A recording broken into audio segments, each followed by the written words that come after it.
Assalamualaikum warahmatullahi wabarakatuh. Perkenalkan, nama saya Sarna Syahri dari Ekis 6B.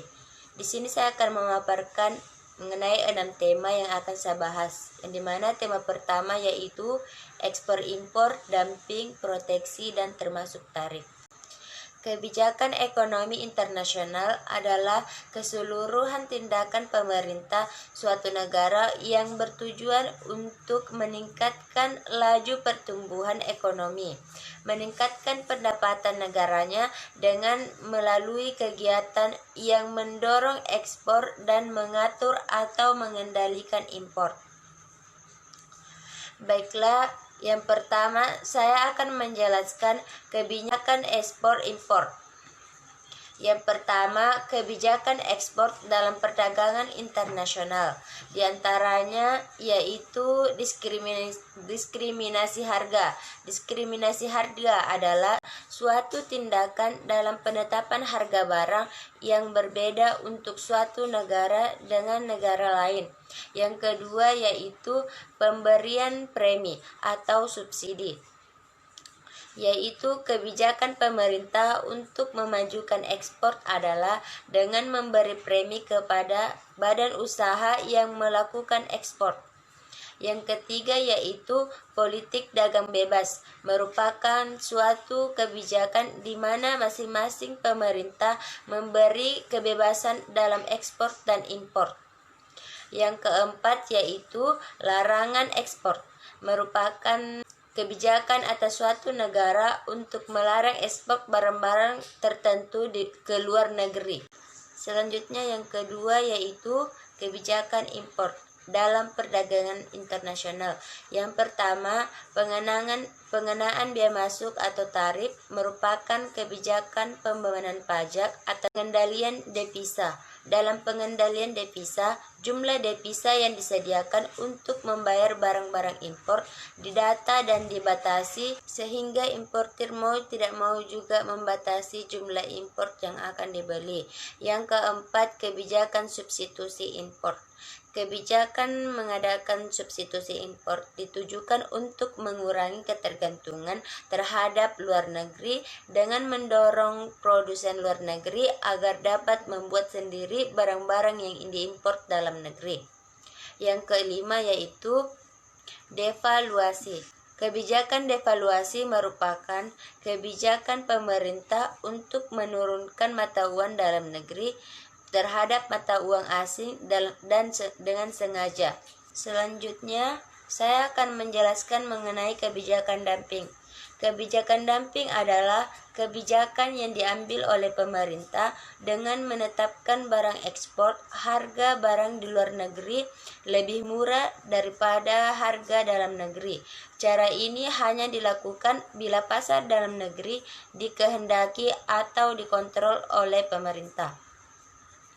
Syarat yang harus dipenuhi dalam kebijakan dumping yaitu yang pertama, kekuatan monopoli di dalam negeri lebih besar daripada luar negeri sehingga kurva permintaan di dalam negeri lebih inelastik dibanding kurva permintaan di luar negeri. Yang kedua yaitu terdapat hambatan yang cukup kuat sehingga konsumen dalam negeri tidak dapat membeli barang dari luar negeri. Selanjutnya saya akan menjelaskan mengenai kebijakan proteksi. Kebijakan proteksi adalah kebijakan pemerintah untuk melindungi industri dalam negeri yang sedang tumbuh dan persaingan impor. Tujuan dari kebijakan proteksi ini yaitu yang pertama, memaksimalkan produksi dalam negeri, yang kedua, memperluas lapangan kerja, yang ketiga, memelihara tradisi nasional, yang keempat, menghindari risiko yang mungkin timbul jika hanya menggantungkan diri pada suatu komoditi andalan. Yang kelima, menjaga stabilitas nasional yang dikhawatirkan akan terganggu jika bergantung pada negara lain. Selanjutnya, saya akan menjelaskan mengenai kebijakan tarif. Suatu kebijakan proteksionis terhadap barang-barang produksi dalam negeri dari ancaman membanjirnya barang-barang sejenis yang diimpor ke luar negeri. dengan cara menarik pengutangan bea masuk kepada setiap barang impor yang masuk untuk dipakai atau dikonsumsi habis di dalam negeri. Macam-macam penentuan tarif atau bea masuk, yaitu yang pertama, biaya store adalah pajak atau biaya yang dikenakan terhadap barang yang diangkut menuju negara lain. Yang kedua, yaitu biaya transito adalah pajak yang dikenakan terhadap barang-barang melalui batas barang-barang suatu negara dengan tujuan akhir barang tersebut ke negara lain. Yang ketiga, biaya impor. Biaya impor adalah pajak yang dikenakan terhadap barang-barang yang masuk dalam suatu negara. Selanjutnya saya akan menjelaskan mengenai tema yang kedua, yaitu kerjasama bilateral. Kerjasama bilateral berasal dari kata bi yang artinya dua, sehingga dapat dikatakan bahwa bilateral merupakan kerjasama antar dua negara. Asal negara anggota dalam kerjasama bilateral ini tidak dikhususkan. Hal ini karena kerjasama bilateral sifatnya jauh lebih pribadi daripada kerjasama lainnya, karena hanya melibatkan dua negara. Ada banyak kerjasama bilateral yang tersebar di seluruh dunia, dan masing-masing kerjasama tersebut memiliki tujuan dan maksud yang sendiri berdasarkan kepentingan negara yang melakukan kerjasama tersebut. Kerjasama bilateral. Adapun tujuan dari kerjasama bilateral yaitu yang pertama, untuk memasarkan produk suatu negara ke negara lainnya. Yang kedua, untuk mendapatkan bahan kebutuhan yang diperlukan apabila di negara sendiri tidak memproduksinya. Yang ketiga, untuk memperoleh investor untuk memajukan perekonomian suatu negara. Yang keempat, untuk memperoleh ilmu teknik militer yang lebih maju. Yang kelima, untuk menjalin persahabatan dengan negara lain atau mempererat hubungan dengan negara lain. Manfaat dari kerjasama bilateral. Setiap hubungan dengan pihak lain pasti akan membawa dampak positif, sehingga setiap dari dampak positif dirasakan sebagai manfaat. Seperti halnya dengan kerjasama internasional lainnya. Kerjasama bilateral merupakan hubungan yang dapat mendatangkan banyak manfaat. Yang pertama yaitu menambah keuntungan negara, yang kedua mempererat hubungan antar negara, yang ketiga memasarkan produk dalam negeri, yang keempat mudah mendapatkan pinjaman keuangan. Ada banyak kerjasama bilateral. Salah satu kerjasama bilateral yaitu kerjasama Indonesia dengan Brunei Darussalam. Kerjasama bilateral Indonesia dengan negara Brunei Darussalam terjadi dalam bidang ekspor dan impor. Indonesia mengekspor berbagai bahan seperti sayuran, buah-buahan, pakaian jadi, dan kendaraan ke Brunei. Indonesia juga mengirim tenaga kerja ke Brunei Darussalam. Sementara Brunei sebagai negara penghasil minyak bumi terbesar di dunia mengekspor minyak buminya ke Indonesia. Selanjutnya saya akan membahas tema yang ketiga yaitu geopolitik. Geopolitik merupakan sebagai sebuah kebijakan politik suatu negara yang memanfaatkan geografi sebagai basis penguasaan ruang hidup demi terjaminnya kelangsungan hidup dan pengembangan kehidupan negara yang bersangkutan. Geopolitik Indonesia. Geopolitik bisa juga disebut dengan wawasan Nusantara. Tujuan wawasan Nusantara terdiri dari dua, yaitu tujuan nasional dapat dilihat dalam pembukaan Undang-Undang Dasar 1945. Dijelaskan bahwa tujuan kemerdekaan Indonesia adalah untuk melindungi segenap bangsa Indonesia dan seluruh tumpah darah Indonesia, dan untuk mewujudkan kesejahteraan umum, mencerdaskan kehidupan bangsa, dan berpartisipasi dalam melaksanakan ketertiban dunia yang berdasarkan kemerdekaan, perdamaian abadi, dan keadilan sosial. Tujuannya adalah untuk membawa kesatuan ke dalam semua aspek dari kedua kehidupan alam dan sosial. Dapat disimpulkan bahwa tujuan bangsa Indonesia menjunjung tinggi kepentingan nasional dan kepentingan daerah untuk mengatur dan membina kesejahteraan, perdamaian dan bangsawan dan martabat manusia di seluruh dunia. Contoh kasus geopolitik Indonesia yaitu konflik Indonesia dan Malaysia. Sudah kita ketahui bahwa negara Indonesia dan Malaysia sudah seringkali mengalami ketegangan dalam beberapa masalah konflik, antara lain konflik kebudayaan. Dan satu lagi, konflik tentang batas teritorial. Hal di sini pihak Malaysia mengklaim beberapa pulau yang berada di daerah Indonesia adalah kepunyaan atau milik dari negara Malaysia. Selanjutnya saya akan menjelaskan tema yang keempat, yaitu saham internasional.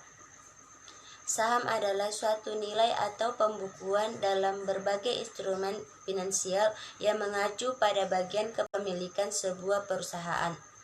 Dengan menerbitkan saham, memungkinkan perusahaan-perusahaan yang membutuhkan pendanaan jangka panjang untuk menjual kepentingan dalam bisnis saham dengan imbalan uang tunai. Jenis-jenis saham. Yang pertama yaitu saham biasa. Saham biasa adalah saham yang dapat diklaim berdasarkan profit and loss yang terjadi pada suatu perusahaan. Adapun ciri-ciri dari saham biasa adalah yang pertama yaitu pemegang saham memiliki hak suara dalam memilih dewan komisaris. Yang kedua, hak pemegang saham didahului ketika perusahaan menerbitkan saham baru.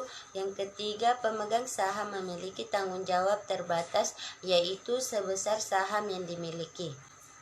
Jenis saham kedua yaitu saham preferred, yaitu saham di mana pembagian labanya tetap. Dan ketika perusahaan mengalami kerugian, maka pemegang saham pun akan diberikan prioritas utama dalam bagi hasil penjualan aset. Keuntungan saham. Yang pertama, dividen. Dividen merupakan pembagian keuntungan yang diberikan perusahaan dan berasal dari keuntungan yang dihasilkan perusahaan. Yang kedua yaitu typical gain, merupakan selisih antara harga beli dan harga jual. Capital gain terbentuk dengan adanya aktivitas perdagangan saham di pasar sekunder. Salah satu contoh dari saham internasional yaitu Singapura memiliki sistem ekonomi pasar berorientasi perdagangan yang maju. Ekonomi Singapura merupakan salah satu yang paling terbuka di dunia. Korupsi terendah ketujuh, paling pro-bisnis, serta memiliki PBB per kapita tertinggi ketiga dunia. Badan usaha milik negara memainkan peranan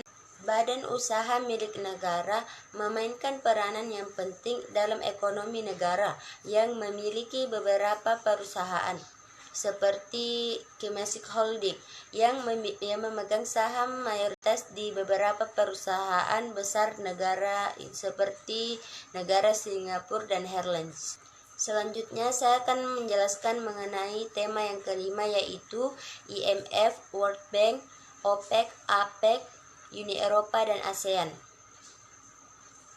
IMF adalah organisasi internasional yang bertanggung jawab dalam mengatur sistem finansial global dan menyediakan pinjaman kepada negara anggotanya untuk membantu masalah-masalah keseimbangan neraca keuangan masing-masing negara.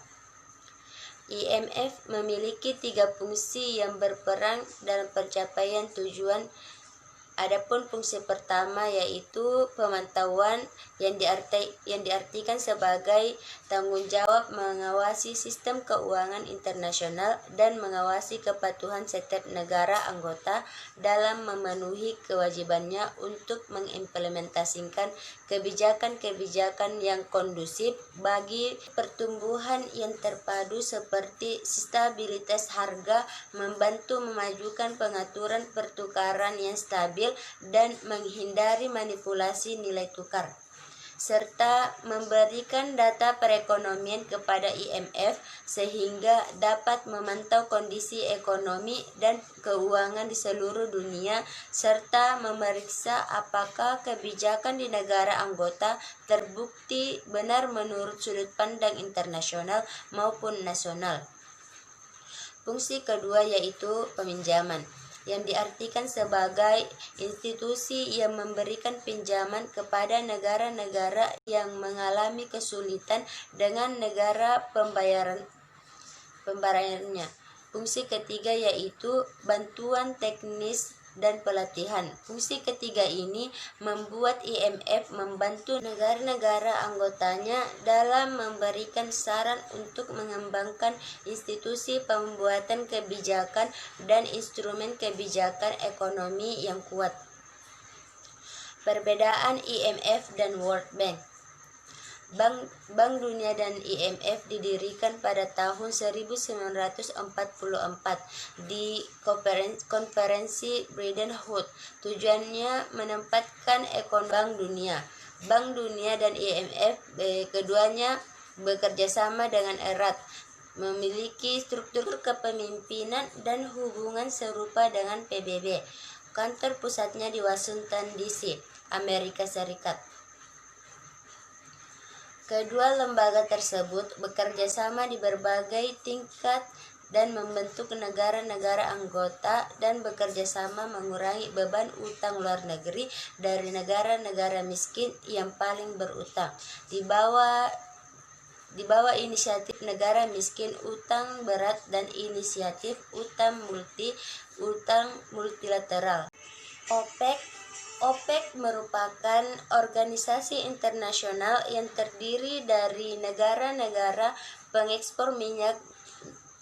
Tujuan dari lembaga ini adalah untuk mengatasi masalah-masalah terkait produksi, harga, dan hak konsekuensi minyak bumi dengan perusahaan-perusahaan minyak lainnya. Yang kedua, APEC. APEC adalah forum dari 21 negara di lingkaran Pasifik yang bertujuan untuk meningkatkan perdagangan bebas di wilayah Asia Pasifik. APEC didirikan pada tahun 1989 untuk memfasilitasi hubungan antara negara-negara Asia Pasifik di bidang ekonomi dan perdagangan. Ketiga yaitu Uni Eropa. Uni Eropa adalah organisasi antar pemerintah dan supranasional yang beranggota negara-negara anggota. Sejak 31 Januari 2020, Uni Eropa beranggota 27 negara. Persatuan ini didirikan atas nama tersebut di bawah Perjanjian Uni Eropa pada tahun 1992. Tujuan Uni Eropa untuk meningkatkan integritas ekonomi, kemudian berkembang ke bidang-bidang lainnya seperti kebijakan luar negeri, isu sosial, pertahanan dan keamanan, dan persoalan hukum. Yang keempat adalah ASEAN. ASEAN adalah suatu perserikatan atau organisasi antarbangsa yang wilayahnya berada di kawasan Asia Tenggara. Tujuan ASEAN yang pertama yaitu ASEAN dibentuk untuk mempercepat pertumbuhan laju ekonomi, pertumbuhan sosial, serta budaya di Asia Tenggara melalui usaha bersama dengan semangat yang setara dan kemitraan. Yang kedua yaitu ASEAN dibentuk untuk memajukan perdamaian serta stabilitas regional di kawasan Asia Tenggara dan menghormati supremasi hukum serta patuhan pada prinsip PBB. Yang ketiga yaitu ASEAN dibentuk untuk memajukan kerjasama, rasa saling membantu dalam konteks ilmu pengetahuan, teknologi, politik, ekonomi, sosial, dan budaya. Yang keempat, ASEAN dibentuk untuk mempererat hubungan internasional dan regional antara negara di Asia Tenggara. Yang kelima yaitu ASEAN dibentuk untuk menyelenggarakan usaha-usaha dalam membentuk masalah di Asia Tenggara dengan menyediakan fasilitas. Yang kelima yaitu ASEAN dibentuk untuk menyelenggarakan usaha-usaha dalam membentuk penelitian masalah di Asia Tenggara dengan menyediakan fasilitas pelatihan, penelitian, teknis, dan administrasi. Selanjutnya saya akan menjelaskan tema yang keenam yaitu Devisa dan TKI, pandangan internasional terhadap bangsa Indonesia dalam kualitas SDM. Devisa adalah semua barang yang dapat digunakan sebagai alat pembayaran internasional, terdiri dari fatwal asing yaitu mata uang yang diakui oleh semua negara lain di dunia. Contohnya US dollar, yen Jepang, euro, dan lain-lain. Adapun fungsi devisa bagi negara, yang pertama yaitu alat pembayaran barang dan jasa luar negeri. Fungsi devisa yang paling utama yaitu sebagai fungsi transfer atau alat pembayaran internasional, misalnya dalam kasus ekspor dan impor. Yang kedua yaitu alat pembayaran utang luar negeri. Selain sebagai alat pembayaran barang dan jasa, devisa juga dapat digunakan sebagai alat pembayaran utang luar negeri. Meskipun begitu, tidak serta-merta semua cadangan devisa digunakan untuk pembayaran hutang. Yang ketiga, alat pembayaran dalam menjalin hubungan internasional. Misalnya, membiayai perjalanan dinas, kegiatan diplomatik di luar negeri, penggunaan kantor kedutaan, dan lain sebagainya. Yang keempat, sumber pendapatan negara. Devisa juga bisa sebagai kekayaan negara. Kekayaan negara ini dapat digunakan untuk melancarkan pembangunan nasional dan meningkatkan kemajuan suatu negara.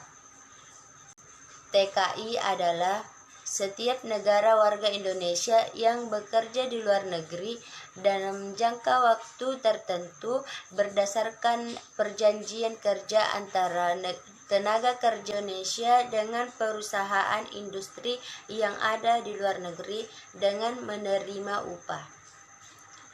Penetapan TKI di luar negeri tidak serta-merta dilakukan kepada semua negara tetapi negara yang hanya dapat melakukan ke negara tujuan yang pemerintah telah membuat perjanjian tertulis dengan pemerintah Republik Indonesia atau ke negara tujuan yang mempunyai peraturan perundang-undangan yang melindungi tenaga asing. TKI sebagai pahlawan devisa negara. Selain ditujukan untuk mengurangi jumlah pengangguran dalam negeri, TKI juga dianggap sebagai salah satu sumber pendapatan devisa negara. Maka dari itu sering disebut pahlawan devisa karena menambahkan mata uang asing di kas negara, karena umumnya TKI akan mengirimkan sebagian penghasilan yang mereka ke tanah air. Manajemen sumber daya manusia adalah pencapaian tujuan yang sudah ditentukan sebelum dengan menggunakan bantuan orang lain. Jenis-jenis sumber daya manusia global. Yang pertama, ekspatriat. Ekspatriat adalah seorang karyawan yang bekerja dalam sebuah operasi atau yang bukan merupakan warga yang berasal dari negara di mana operasi itu ditempatkan, tetapi karyawan tersebut merupakan seorang warga yang berasal dari negara di mana kantor pusat organisasi setempat. Yang kedua, warga dari tuan rumah. Seorang warga negara tuan rumah adalah seorang karyawan yang bekerja untuk sebuah perusahaan dalam operasi yang merupakan seorang warga dari negara di mana operasi itu ditempatkan, tetapi kantor pusat perusahaan tersebut berada di negara lain. Yang ketiga, warga dari negara ketiga. Karyawan ini adalah seorang warga dari suatu negara yang bekerja di negara kedua dan dipekerjakan oleh sebuah organisasi yang berkantor pusat di negara ketiga.